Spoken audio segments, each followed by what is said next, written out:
menonton, jangan lupa like, subscribe, dan tekan tombol lonceng. Selamat menyaksikan. Kepala Lembaga Layanan Pendidikan Tinggi Wilayah 3, Dr. Insinyur Paristianti Nurwandani, MP, mengatakan sosialisasi program Merdeka Belajar Kampus Merdeka oleh perguruan tinggi swasta di DKI Jakarta masih belum maksimal.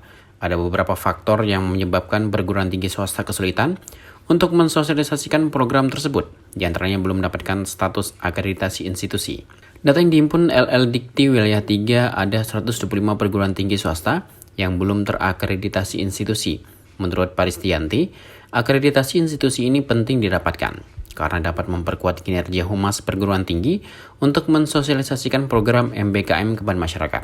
Melihat kondisi ini, Paristianti berharap pimpinan perguruan tinggi swasta maupun yayasan dapat segera memenuhi syarat untuk mendapatkan status akreditasi institusi. Akreditasi ini telah diatur oleh Undang-Undang Nomor 12 Tahun 2012 tentang Pendidikan Tinggi. Paristianti mengungkapkan LL Dikti Wilayah 3 akan melakukan komunikasi tentang sosialisasi MBKM ini dengan perguruan tinggi swasta mulai dari berstatus akreditasi baik hingga yang belum terakreditasi.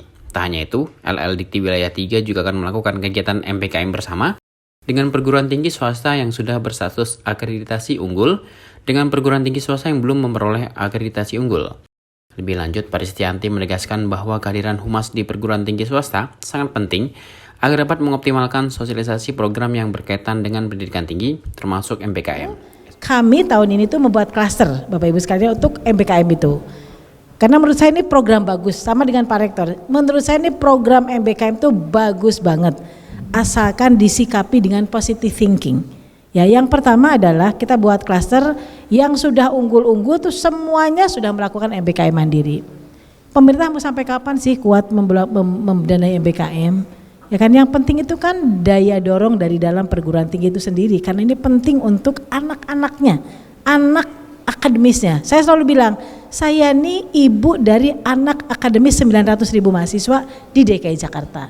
Saya juga yakin Pak Rektor juga mempunyai perasaan hal yang sama. Jadi kan pernah kami beda-bedakan.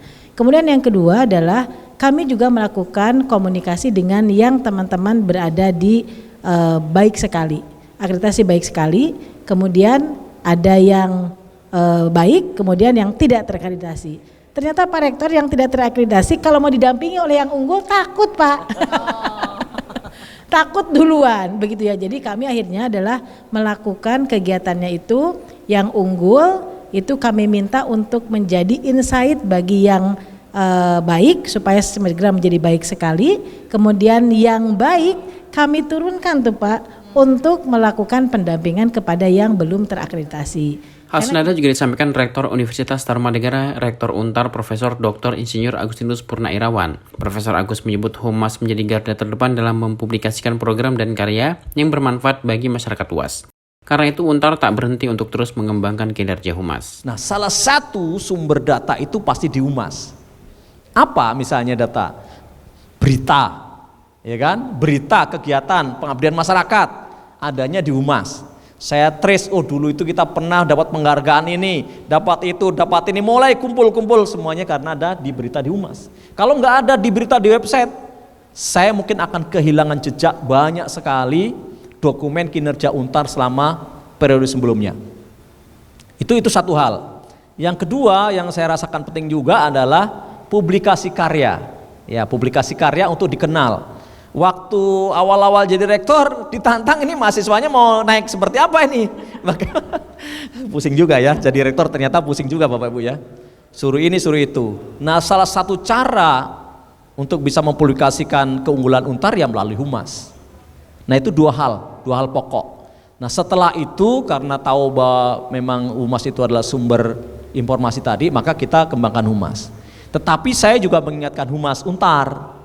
Humas Untar itu atau Bapak Ibu Humas itu harusnya menguasai semua hal, harus melebihi rektor menguasainya. Peraturan dikti harus dikuasai, ban PT dikuasai. Kenapa?